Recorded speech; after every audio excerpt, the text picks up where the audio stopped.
আমরা প্রত্যেকেই জানি আমাদের পশ্চিমবঙ্গে বিজেপি সরকার আসার পর শপথ গ্রহণের পর কিন্তু প্রথম যে প্রকল্প শুরু করা হয়েছে আমাদের পশ্চিমবঙ্গ রাজ্যে, ওটা হচ্ছে আয়ুষ্মান ভারত কার্ড।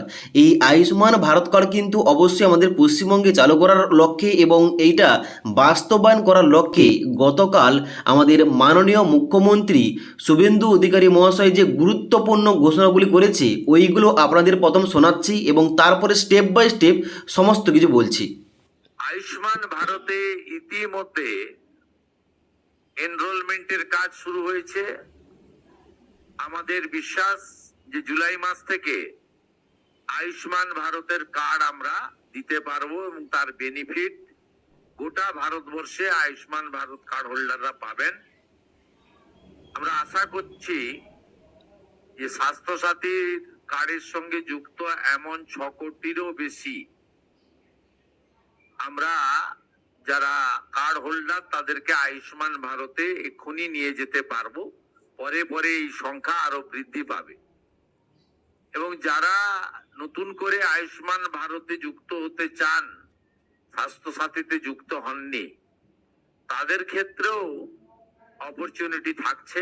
তো আপনারা দেখলেন যে মাননীয় মুখ্যমন্ত্রী এই আয়ুষ্মান ভারত কার্ড প্রকল্প কিংবা আয়ুষ্মান ভারত কার্ড নিয়ে কি বললেন। এখানে তিনি বললেন যে জুলাই মাস থেকেই পশ্চিমবঙ্গে চালু হচ্ছে আয়ুষ্মান ভারত প্রকল্প এবং যার জন্য গতকাল শনিবার দিন নবান্নের সাংবাদিক বৈঠকে এইটা নিয়ে কিন্তু ঘোষণা করেছেন এবং জানিয়েছেন এবং বলা হয়েছে যে আগামী জুলাই মাস থেকে রাজ্যে আয়ুষ্মান ভারত প্রকল্প চালু হচ্ছে। নাম নথিভুক্তকরণের কিন্তু কাজ শুরু হয়ে গেছে। জুলাই মাস থেকে আয়ুষ্মান ভারত কার্ড বিতরণ করা সম্ভব হবে।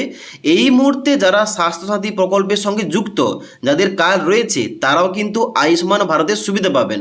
তবে ধাপে ধাপে কিন্তু প্রক্রিয়াটা এগোবে এবং এখানে আরো বলা হচ্ছে এখন কিন্তু বর্তমানে আমাদের পশ্চিমবঙ্গ রাজ্যে স্বাস্থ্যসাথী কার্ড রয়েছে প্রায় 6 কোটিরও বেশি হোল্ডাররা। তারা কিন্তু অবশ্যই প্রথম এখানে সুবিধা পাবেন এবং তারপরে নতুনভাবে যারা আবেদন করতে যায় তারা কিন্তু আবেদন করতে পারবে।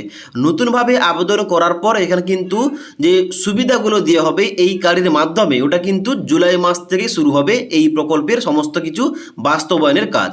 ওকে, এবার তাহলে গুরুত্বপূর্ণ পয়েন্ট, তাহলে এখানে আয়ুষ্মান ভারত কার্ডটা চালু হলে এই প্রকল্প কিংবা এই কার্ডের মাধ্যমে কি কি সুযোগ সুবিধা পাওয়া যাবে। দেখুন এখানে কিন্তু বলা হচ্ছে প্রধান সুবিধাগুলি সম্বন্ধে, যেখানে বলা হচ্ছে বছরে 5 লক্ষ টাকা পর্যন্ত চিকিৎসার সুবিধা পাওয়া যাবে। দ্বিতীয়ত, সরকারি এবং বেসরকারি হাসপাতালে ক্যাশলেস ট্রিটমেন্ট কিংবা চিকিৎসা পাওয়া যাবে। অপারেশন এবং বড় রোগের চিকিৎসা করা যাবে এই কার্ডের মাধ্যমে। হাসপাতালে ভর্তি হিসাবে খরচ কিন্তু কভার হয়ে যাবে এই কার্ডের মাধ্যমে এবং অনেক ক্ষেত্রে পরীক্ষা এবং ঔষধের সুযোগ সুবিধা দেওয়া হবে এবং তার সঙ্গে সঙ্গে এখানে ভারতের বিভিন্ন রাজ্যে কিন্তু ব্যবহার করা যাবে এই কার্ড, কারণ এটা কিন্তু একটা সেন্ট্রাল গভর্নমেন্টের কার্ড। যেহেতু এখানে সেন্ট্রাল গভর্নমেন্টের প্রকল্পটা আমাদের পশ্চিমবঙ্গে যুক্ত হচ্ছে, যার জন্য আমাদের রাজ্যের বাইরেও যে সমস্ত অনুমোদিত হাসপাতালগুলো রয়েছে ওখানেও কিন্তু এই কার্ডের মাধ্যমে চিকিৎসা করা যাবে এবং পরিবারের একাধিক সদস্য এই প্রকল্পে কিন্তু সুবিধা পাবেন। তবে এখানে কিন্তু যে বলা হয়েছে লিমিটটা মানে 5 লক্ষ টাকা, এই 5 লক্ষ টাকার মধ্যে কিন্তু এখানে চিকিৎসার সুবিধা দিয়ে হবে। ওকে, এবার বলে দিচ্ছি এই কার্ডের জন্য যারা আবেদন করতে চায় তারা কারা কারা আবেদন করতে পারবে, কারা এই কার্ডটি পাবে এবং কারা এই কার্ডটি পাবে। প্রথম বলে দিচ্ছি এখানে এই কার্ডের জন্য কারা আবেদন করতে পারবে কিংবা কারা এই কার্ডটি পাবে। দেখুন এখানে কিন্তু বলা হচ্ছে যে সমস্ত গরিব এবং নিম্নবিত্ত পরিবার রয়েছে তারা কিন্তু এই কার্ডের কিন্তু অবশ্যই আবেদন করতে পারবে এবং এই কার্ডটি দেওয়া হবে। শ্রমিক পরিবার এবং তার সঙ্গে সঙ্গে গ্রামীণ এলাকার যে সমস্ত পরিবার রয়েছে যারা SECC ডাটাবেসে থাকা পরিবার, তারা কিন্তু এখানে এই কার্ডটা পাবে, মানে আয়ুষ্মান ভারত কার্ডটা পাবে। এবার তাহলে কারা কারা এই কার্ডটি পাবেন না, এখানে কিন্তু বিভিন্ন শর্ত উল্লেখ করা রয়েছে। যেমন যানবাহনের মালিক, যাদের 2 চাকা 3 চাকা 4 চাকার যানবাহন বা মোটর চালিত মাছ ধরার নৌকা রয়েছে তারা কিন্তু এই প্রকল্পের আওতায় এই কার্ডটি পাবেন না। কৃষিযন্ত্রের মালিক, যাদের মেকানাইজ ফার্মিং ইকুইপমেন্ট বা আধুনিক কৃষিযন্ত্র রয়েছে তারা কিন্তু এই আয়ুষ্মান কার্ডটা পাবেন না কিংবা আবেদন করতে পারবেন না।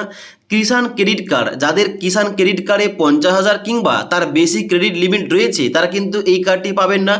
যারা সরকারি কর্মচারী তারা কিন্তু এই কার্ডটি পাবেন না এবং তার সঙ্গে সঙ্গে এখানে বলা হচ্ছে সরকারি পরিচালিত সংস্থার কর্মী, যে সমস্ত সংস্থাগুলো সরকারি পরিচালিত সেই সংস্থার কিন্তু অবশ্যই আপনি কর্মী হয়ে থাকলে এই কার্ডটি পাবেন না।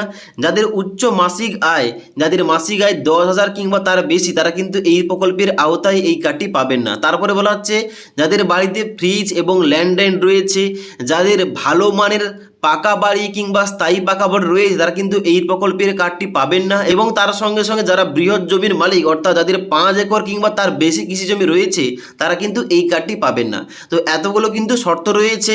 তা এখানে কিন্তু অবশ্যই যারা শুধুমাত্র, এক কথায় বলা হচ্ছে যে যারা শুধুমাত্র গরিব পরিবার থেকে, যারা নিম্নবিত্ত পরিবার রয়েছে, যারা দরিদ্র সীমার নিচে বাস করছে, তাদের কিন্তু অবশ্যই এই কার্ডটা অর্থাৎ আয়ুষ্মান ভারত কার্ডটা দেওয়া হবে।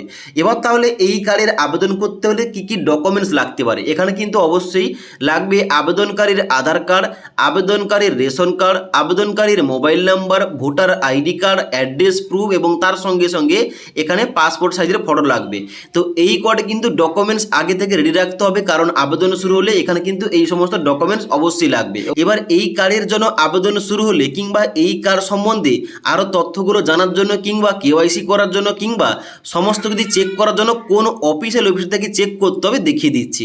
তো আয়ুষ্মান ভারত কার্ডের আবেদন করার জন্য কিংবা আয়ুষ্মান ভারত কার্ডে এলিজিবল কিনা এলিজিবিলিটি চেক করার জন্য কিংবা এই কার্ডটি ডাউনলোড করার জন্য কিংবা কেওয়াইসি করার জন্য সমস্ত কিছু যাবতীয় কাজগুলো করার জন্য সবার প্রথম এই পোর্টালে আসতে হবে। beneficiary.nha.government.in এই পোর্টালে এসে সমস্ত কিছু কাজগুলো করা যাবে। এই পোর্টালে আসার পর অবশ্যই কিন্তু এখানে বেনিফিশিয়ারি চেক করতে হবে আপনার নামটা এইখানে এই আয়ুষ্মান ভারত কার্ডের লিস্টে রয়েছে কিনা। যদি থেকে থাকে এখানে কিন্তু কেওয়াইসি করে আপনি খুব সহজেই আয়ুষ্মান ভারত কার্ডটা ডাউনলোড করতে পারবেন। তো ওইটা চেক করার জন্য নিচের দিকে আসতে হবে। নিচের দিকে আসার পর এখানে যে লগ ইন অপশান রয়েছে, এখানে কিন্তু ক্যাপচাটা ফিল করে নিচে মোবাইল নাম্বার দিয়ে লগ ইন করে চেক করতে হবে। তো কীভাবে চেক করতে হবে এই টপিকে যদি আপনারা ভিডিও চান, নিচে কিন্তু অবশ্যই কমেন্ট করবেন, তাহলে কিন্তু ওই টপিকে একটা ভিডিও দিয়ে দেবো কীভাবে কি করতে হবে। তো আজকের এই ভিডিওটির আপডেট যদি আপনাদের ভালো লেগে থাকে একটি লাইক করবেন এবং বন্ধুদের অবশ্যই ভিডিওটি শেয়ার করে দেবেন।